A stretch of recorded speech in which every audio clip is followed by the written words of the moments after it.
A man says, "After 5 years of marriage, it was usual for my wife and I to have dinner early. This way, I could go to bed early and wake up early for work the next morning. She would be playful during dinner, and I would return the affection in everything." That's how our life was every day. After dinner, I told her I was going to sleep. She walked with me to the bedroom and said, "I'll make sure you're comfortable until you fall asleep." I was overjoyed, to the point that if I were to divide that joy that night among the entire world, the world would have been filled with happiness.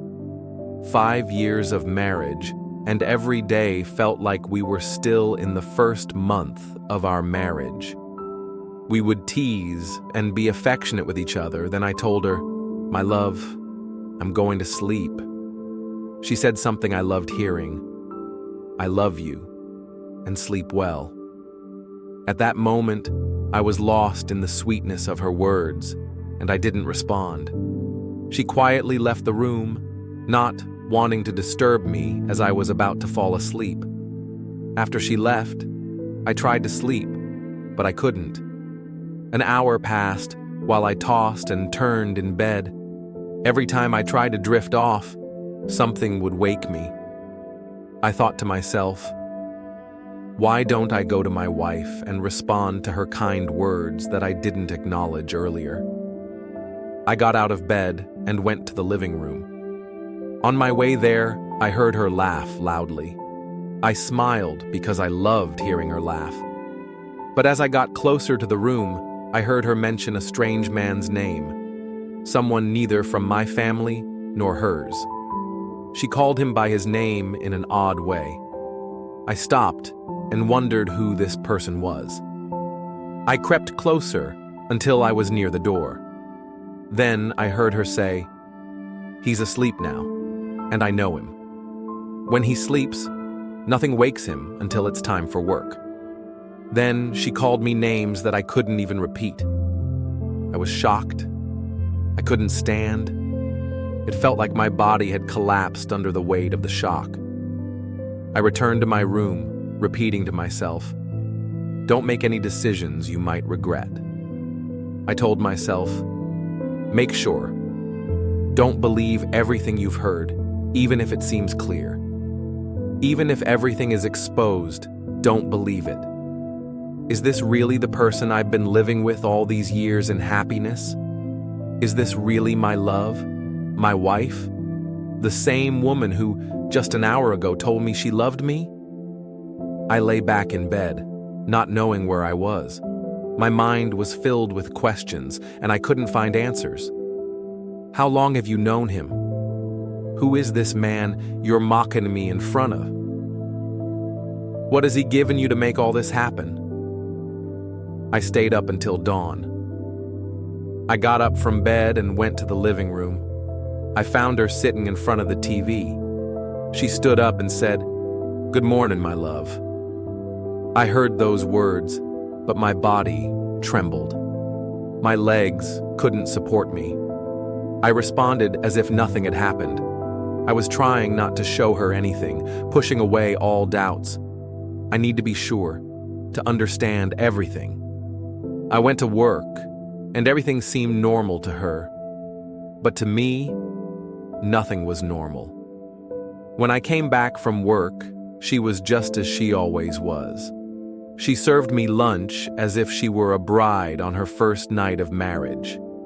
After lunch, she asked me to go out with her to buy some things. Inside, I was happy because I wanted to go out with her, so I could observe and be sure. I noticed she had set her phone to silent. Every time she had the chance, she quickly checked her phone. I asked her, "What's going on with your phone?" She replied, "It's my sister. I'm texting her." Suddenly, I asked her, "Why is your phone on silent?" She stammered and said, "Yes, I didn't want anything to disturb us while we're together." She then added some flirtatious words to change the topic. I went along with it because I didn't want to confront her now. I only wanted to know more. We returned home, and it was time for me to sleep. She said, "I'll prepare dinner for you, and then you can sleep." Her look seemed to urge me to sleep, the same look I always saw before I left home or went to bed. I understood it now. She wanted me to leave her alone. Finally, I understood its meaning. She wanted me out of the way so she could be free for the one who owned her heart. I told her, "No, my love, I don't want dinner. I just want to sleep. I'm very tired." She said nothing and took me to the bedroom as she always did. She comforted me with lies until I fell asleep. But this time, it was a real sleep. I was so exhausted that I hadn't slept since the previous night. 3 hours later, I woke up quickly. I wanted to know the truth. I went to the room where she was sitting. I got close, and the door was open. She was in the same spot as before, as if she hadn't moved. I stood silently at the door for about 5 minutes. Suddenly, I heard her phone ring. I thought to myself, now I'll know the truth. She answered, and her eagerness was clear. She greeted him with the same eagerness she used to greet me. After welcoming him, she said, "I'll turn on my device and see you." She meant she would talk to him via video call. I quickly ran back to our room. I knew her device was in our room. I lay down on the bed, entered the room, grabbed the device from its spot. She left the room. Her walk was calm, and she didn't seem anxious or worried. She even closed the door quietly, as if she wasn't concerned that I might wake up. I thought to myself, knowing my habits gave her this boldness. Now, it's time to put the pieces together. I carefully made my way to her room. I suddenly opened the door and entered quickly. And here came the biggest surprise. The truth is out, but the story isn't over. What will happen next? Stay tuned for part 2.